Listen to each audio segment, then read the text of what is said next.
Watcha, it's me. Lockdown 2, it's a bit like the time of the Black Death and the Plague. Can't really go out in the streets this week. Can't take photographs to make some nearly mates, which was our plan. I know what we'll do. We're going to go to my rubbish bin. We're going to rummage through it and pull out some old ink cartridges that I was about to throw away.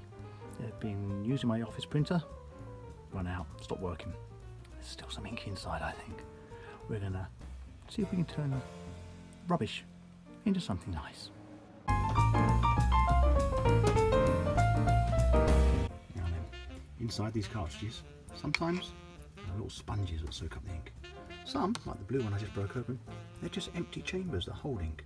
Either way, you can put them in a little tub just with a little bit of water, see how much is in there, and just leave them to soak for a bit. The sponges in here, there's 3 sponges, 2 with magenta and 1 with yellow, and it's mixed together to make a sort of a red as the ink's bled out.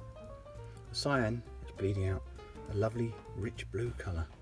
I'm going to use these as inks to make pictures with.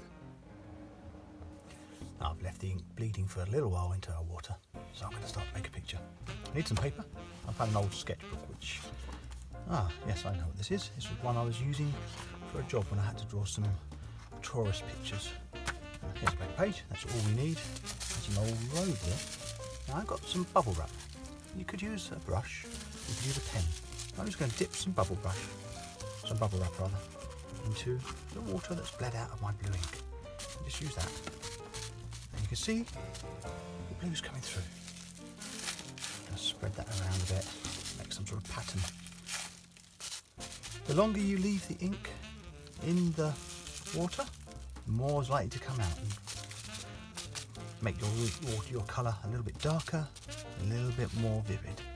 This is quite pale blue because I haven't left it for very long. So I'm just going to splotch those down and we'll turn those into a picture later on. This is the blue as it's dried now. It's quite pale. It's got some interesting textures, interesting colours. I'm just going to turn it around here and see if that reminds me of anything. The patterns look quite nice. Spotties. These gaps here look a little bit the whites of an eye. I'm thinking maybe there could be a nose, or maybe a mouth. This could be the teeth showing up.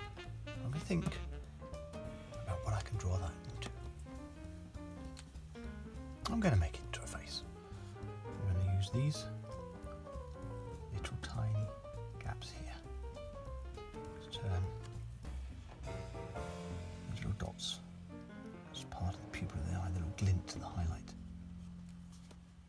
And the top of an eyelid. Quite sad character, I think. Big, almost watery eyes there. And then draw the eyelid on top.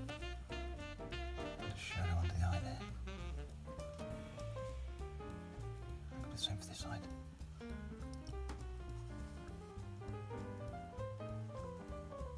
You see they're sort of drooping down sideways. That always makes the face or expression look a little bit plaintive. Maybe sad, maybe hopeful. It's definitely not a very dynamic look. It's looking for help. Oh, some eyes. I'm going to pause for a minute, have a little think about where I draw the next lines. No point rushing. You don't have to finish it, there's no deadline. I think I need to draw these brow lines in here. Give me a shape to hang everything else off. I've got the shape at the top of the eyes, the top of the brow above the eyes. I've got the little beginnings of the cheeks under the eyes. In between the nose, the eyes, there's a nose. I'm just going to follow the shapes. This is what I should say. Here's what I did earlier, if I was being slick and clever. But I'm not going to do that. My phone ran out of battery. It stopped recording while I was drawing. But this is what we got to the end of. I followed the lines with the blue paint, the blue ink that we made to get shapes. I decided it looked like a face, and I did a nose and a mouth and a beard. Then it looked a bit like the white rim of Father Christmas's hat. So I scribbled in his hat, pillow behind him, and a blanket, because he looks a little bit like I do before my first cup of tea in the morning. He looks like he doesn't really want to wake up. And we're going to leave Father Christmas there. He can get some rest, so he's ready for his big day on December the 24th. The elves, in the meantime, can probably prepare all the presents and things. What do you think? Maybe you could pull out some old ink cartridges from your printer, break them apart, make some ink, make some splats, make some nearly mace to share with us. There may be other ways of making your own ink and paint. Maybe get some muck from the garden, mix it with water. Maybe some sort of bits of leftover food that you've cooked purple cabbage in. That comes out a sort of a bluey colour, reddy blue colour. Anything. Food dye. All sorts of stuff you can make. And then splat onto paper. Let the ink dry. Come back and look at it. Turn it around a few times. So the turning around is important because that's where you spot